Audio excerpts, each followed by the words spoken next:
పరిశుద్ధ నామానికి మహిమ కలుగునుగాక. లూకాసు వార్త 8వ అధ్యాయం 40వ వచనము. జనసమూహం ఆయన కొరకు ఎదురు చూచుచుండెను గనుక యేసు తిరిగి వచ్చినప్పుడు ఆయనను చేర్చుకునిరి. అంతటా ఇదిగో యేసుక్రీస్తు ఎమ్మడ జనసమూహమును వెంబడిస్తున్నారు. ఆయన ప్రజల కొరకు ఆశీర్వదిందామని, స్వస్థత కొరకు ఆయన అంతటా మారు మనసు పొందాలని ఆత్మీయ విషయాల గురించి చెప్తుంటే, శరీర స్వస్థత నిజమే, బాధ, నొప్పి, కష్టము, వారి రోగం బట్టి విస్తృతను బట్టి, ఆ రోగం యొక్క వ్యాధిని బట్టి వారు భీతులు చెందుతారు. అలాగే ఈయూరు సమాజపు మందిరపు అధికారి తన కుమార్తె చనిపోవాలి ఆ స్థితికి వచ్చేసింది. రోగమంతా విపరీతంగా ఉంది. 12 ఏళ్ళు ఈడుగల అమ్మాయి ఆయన ఇంటికి రమ్మని తన యేసు పాదముల మీద పడి ప్రాధాయపడ్డాడు. వస్తానయ్యా అని వెళ్తున్నాడు యేసయ్య. అలా యేసయ్య వెళ్తుంటే దారిలో జనసమూహము కిక్కిరిసిపోయారు. యేసయ్య యేసయ్య యేసయ్య, మాకు అది చెయ్యి, మాకు ఇది చెయ్యి, స్వస్థత చెయ్యి అని ఆయన అసలు గుంపులుగా ఆయన్ని కట్టడి చేయలేకపోతున్నారు. యాకోబు, యోహాను, పేతురు వీళ్ళు. ఇంటికి రమ్మని బతిమాలుకున్నాడు. జనసమూహం ఆయన మీద పడుచున్నారు. ఈరోజు వ్యాధి, భయంకరమైన వ్యాధి మనలో ఎవరికైనా ఉన్నదా? ఆ వ్యాధి బట్టి భయం చెందుతున్నారా? వ్యాధి విస్తృతంగా చనిపోవాలన్న స్థితికి వచ్చేసిందా? భయపడవద్దు, దేవుడు మీకు తోడుగా ఉన్నాడు. ఇప్పుడు 12 ఏళ్ల రక్తస్రావం గల స్త్రీ నేను వస్త్రపు చెంగు ముట్టితే బాగుపడునని ఆయన వస్త్రపు చెంగు ముట్టింది. ఆ గుంపులుగా జనసమూహం ఆయన మీద పడుచుండగా ఆయన ప్రభావము బయటికి వెళ్ళిపోయింది. ఆయన మాట్లాడుచుండగా ఆయన ప్రభావము బయటికి వెళ్ళిపోయింది. అలా బయటికి వెళ్ళిపోయినప్పుడు ఎవరు నన్ను ముట్టింది? స్వస్థత నొందగోరి ఆ వస్త్రపు చెంగును ముట్టెను, సాగిలపడి సాక్ష్యము చెప్పింది. అయ్యా, నా పరిస్థితి ఇది, 12 ఏళ్ళ నుంచి నేను రక్తస్రావంలో బాధపడుతున్నాను, ఆ రోగం ఇది అని సాక్ష్యం చెప్పింది. కుమారి, నీ విశ్వాసము నిన్ను స్వస్థపరచును అని ఆశీర్వదించాడు. అలా ఆశీర్వదించినప్పుడు ఎమర్జెన్సీ ఈయూరికి సమాజ మందిరపు అధికారి అయిన టెన్షన్ వచ్చేస్తుంది. ఇక్కడ స్వస్థత నొందింది ఎవరు? 12 ఏళ్ళ గల రక్తస్రావం గల స్త్రీ. ఇప్పుడు ఆయన మాట్లాడుచుండగా సమాజ మందిరపు ఇంటి నుండి ఒకడు వచ్చి, బోధకుని శ్రమ పెట్టవద్దు, నీ కుమార్తె చనిపోయెను. చూడండి, ఎమర్జెన్సీ పరిస్థితుల్లో వెంటనే ఒకరి తర్వాత ఒకరు వెయిటింగ్ చేస్తున్నారు. అసలు చాలా ప్రమాదంలో ఉన్నారు. ఆ స్త్రీకి శాంతి లేదు, భయము, ఆందోళన, నిరాశ, ఎంతో భయంతో ఆ స్త్రీ ఉంటే ఆ స్త్రీకి అవసరమే. ఇప్పుడు ఈయూరు కుమార్తెకు అవసరమే. లూకాసు వార్త 8వ అధ్యాయం 48వ వచనం. అందుకు ఆయన, కుమారి, నీ విశ్వాసం నిన్ను స్వస్థపరిచును, నాకెవ్వరూ లేరయ్యా, సహాయం చేసేవారు లేరయ్యా. ఎంతోమంది వైద్యుల దగ్గరికి వెళ్ళాను, నాకు సహాయం చేసేవారు లేరు. ఆయన వస్త్రపు చెంగు ముట్టితే బాగుపడదామని ఆమె ముట్టి స్వస్థత నొందింది. స్వస్థత నొందిన తర్వాత ఇప్పుడు ఈయూరు కుమార్తె చనిపోయింది.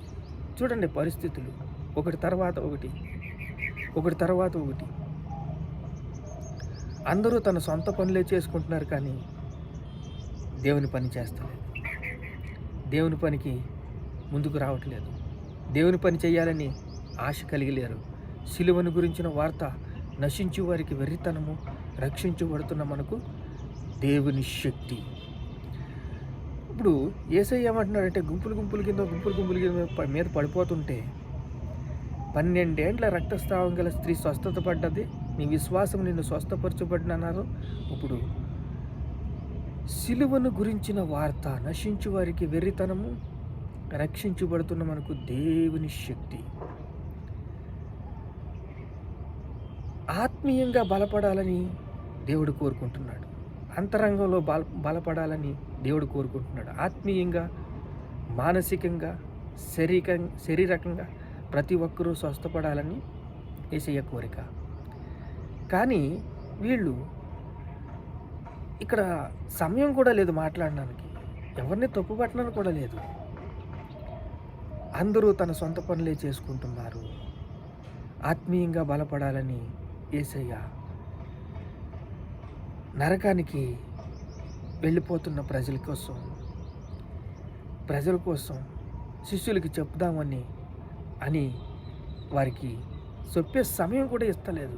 రాత్రంతా ప్రార్థన, పగటాలేమో ప్రమాదం పొంచి ఉంది.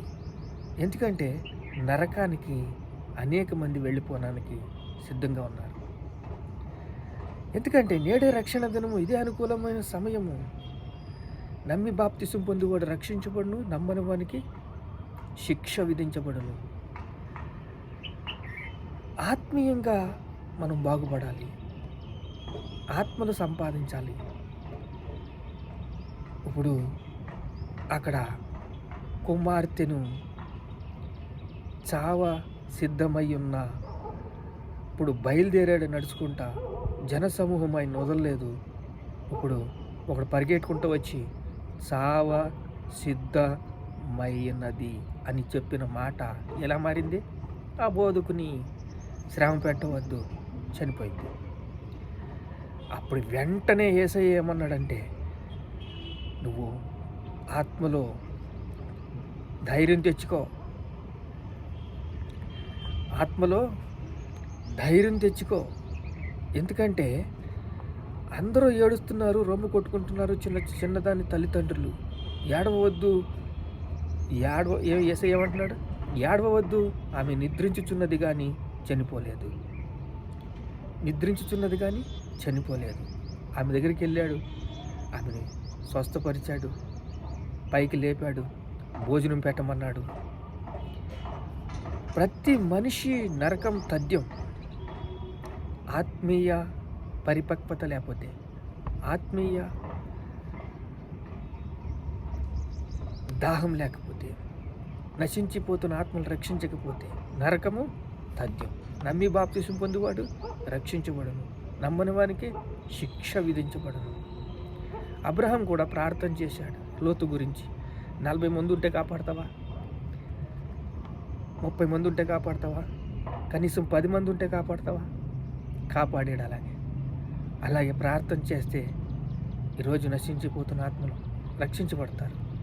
అలాగే సువార్త వినకపోతే నరకము తథ్యం, చెరలోకి వెళ్ళిపోతున్నారు. నమ్మి బాప్తిసం పొందువాడు రక్షించబడతాడు, నమ్మని వానికి శిక్ష విధించబడుతుంది. నీతి కలిగినట్లు మనుషుడు హృదయంలో విశ్వసించి రక్షణ పొందినట్లు నోటితో ఒప్పుకుంటే రక్షించబడతారు. ఆత్మీయంగా అంతరంగంలో బలపడాలని దేవుడు కోరుకుంటున్నాడు. ప్రార్థన చేసుకుందాం. మహాపరిశుద్ధుడైన తండ్రి, నీతి కలగాలి అంటే మనుషుడు యేసయ్య చనిపోయి బ్రతికాడని విశ్వసించాలి. నీతి కలిగినట్టు మనుషుడు హృదయంలో విశ్వసించి రక్షణ పొందినట్లు నోటితో ఒప్పుకుంటూ రక్షించబడతారని చెప్పాను ఆయన. నమ్మి బాప్తిసం పొందివాడు రక్షించబడి, నమ్మడానికి శిక్ష విధించబడదు. ఈ కుమార్తె బ్రతికింది. 12 ఏళ్ళ రక్తస్రావం గల స్త్రీ బాగుపడ్డది. అయ్యా, నువ్వు అందరినీ బాగు చేస్తావు సమయానుసారంగా. ఒక క్షణం కూడా నాయన లేట్ చేయవు నాయన. సిలువను గురించిన వార్త నశించి వారికి వెర్రితనము. రక్షించబడుతున్న మనకు దేవుని శక్తి. ఇరుకు మార్గము, విశాల మార్గము 2 ఉన్నాయ్యా. అయ్యా అయ్యా అయ్యా అంతరంగంలో ఆత్మీయంగా, మానసికంగా, శారీరకంగా ప్రతి ఒక్కరూ స్వస్థపడాలని ఆశపడుతున్నాను నాయన. అందరూ ఆశ, నీ కోరికను సిద్ధింపజేసి నీ ఆలోచన యావత్తు సఫలపరుస్తానన్నా. నీకే స్తోత్రం స్తోత్రం స్తోత్రం.